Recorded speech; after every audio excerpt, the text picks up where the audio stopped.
Hi, and welcome to Rediscovered Vintage's first DIY video. I'm really excited to be providing some of this new DIY content for you. If you do like this video or like any of my thrifting videos, make sure to click on the subscribe button and ring the bell. That ensures that you won't miss any of the new content that I will have available.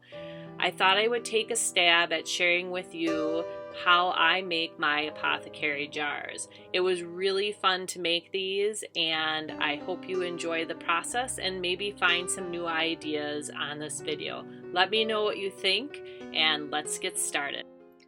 You'll need bottles, Mod Podge, and antiquing wax, and I use the Waverly brand because it's very liquidy. I combine the two in a little cup, and I really use just a few drops of the antiquing wax, and you can see it's a very liquidy mixture. And then you just pour that into the bottles. And a couple of tricks that I learned with the bottles is, number one, you want to make sure that you coat the whole inside of the bottle.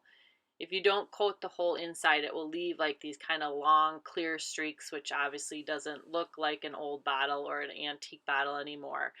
And then the other trick is to flip them over onto a wax paper sheet.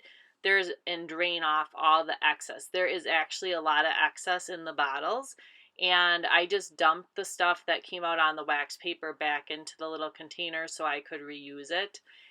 And I even poured some into my colored bottles because I think it just, again, gave it that nice grungy old vintage look to it. And you can see here how when it dries, it actually dries clear, so it looks more like dirt or dust than that kind of tannish color paint. And if you have old bottles on hand that are already dirty, like this one, these are great. So I used a couple of these just as is, and I couldn't get the corks out of them either. So I couldn't have put the paint on the inside anyway. And then I found these great labels. The shop name is Chocolate Rabbit on Etsy, and Betsy is the shop owner.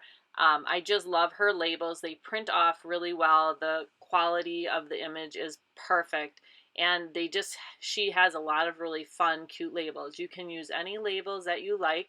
I will put her link down below in case you want to check her shop out.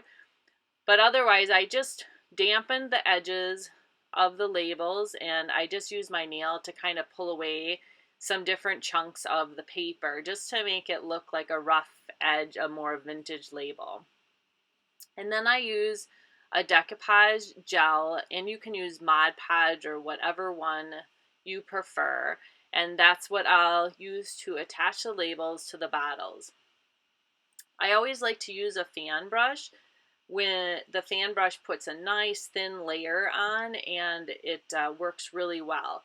So I did a nice thin layer of the decoupage gel to the back of the labels.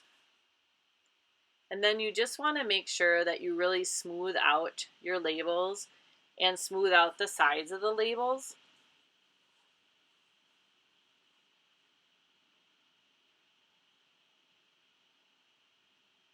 And it's really fun to play around with the different size labels. They're round or rectangular or whatever you like. And there are lots of places to get labels online for free as well. And it just adds character to each bottle, picking different size bottles, different shape bottles, and using the different size and shape of the labels. And then I did seal in each label with a thin layer of decoupage gel, and I tried not to get on the bottle. I found if it did get on the bottle, it just kind of left kind of this creamy smudge looking stuff, and I didn't like how that looked on the bottle. But it is an old bottle, so it probably doesn't impact the look that much.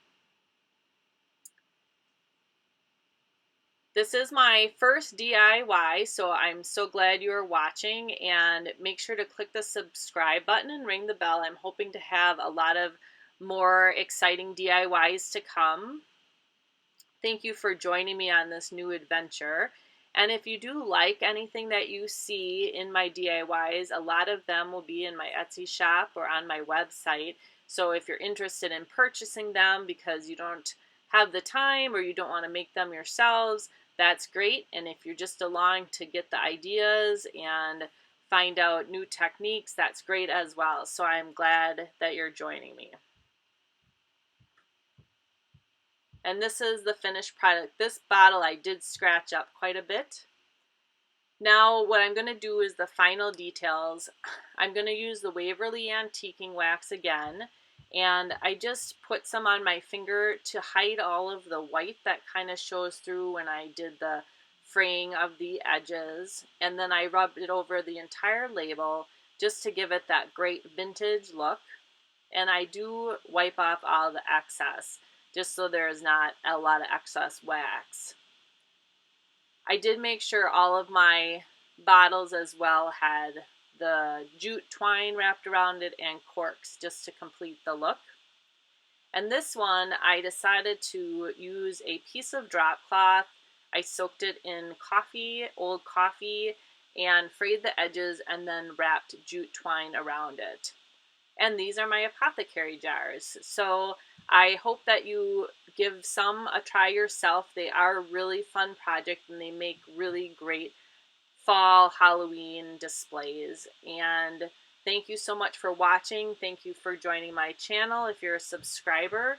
And again, I look forward to seeing you in future videos.